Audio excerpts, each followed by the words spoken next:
Well, today we finally start to see a drying trend get underway, but all that rain that we saw over the weekend, and now we're getting into clear skies and calm winds, you get that combination, you begin to see the chances for fog to develop, and that does look like the case for tonight. It won't be very widespread or very dense by any means. Will be pretty patchy, especially in those open and rural areas, mainly before sunrise. So as we look at future track, visibilities will be okay over the next few hours.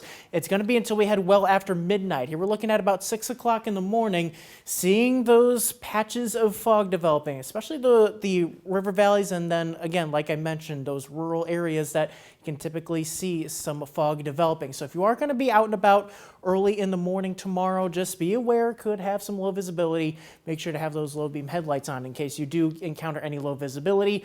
Any kind of fog that does develop, though, will be out quickly as soon after sunrise. Really should be cleared out by 8 o'clock or so. Then as we look at our temperatures, it will be a pretty chilly start to the day. Temperatures in the mid to upper 40s across the area. So it's another one of those classic spring days where you'll need the jacket in the morning, but by lunchtime, and especially by the afternoon, can just get rid of the jacket completely, even break out the shorts. We're getting into the 70s as we head towards the afternoon hours, middle 70s just about for the whole area.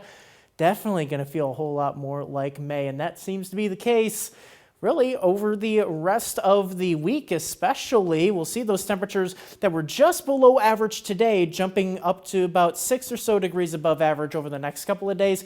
We take a little step back on Thursday. There'll be a cold front that rolls through, but then we warm right back up, and by the time we head towards Mother's Day weekend, we are starting to get towards 10 degrees above average for this time of year, which means we're getting a little close to that 80-degree mark as we head into the weekend. And why do we see that? It's because we have an area of high pressure that's and a upper level ridge that is across much of the plains.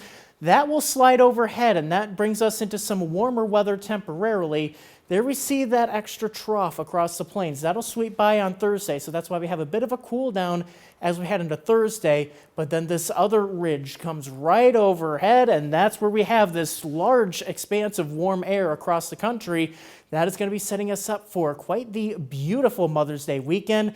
And we look even longer range. We see very high probabilities of above average temperatures through the middle of the month. And we especially see that as we head into next week. The other thing to notice here, notice how we have little, if any, chances for rain. Very slight chance on Saturday. Other than that, looking dry across the board with plenty of sunshine. Highs getting back into the 80s for the second week of May. Definitely make sure to have those ACs ready.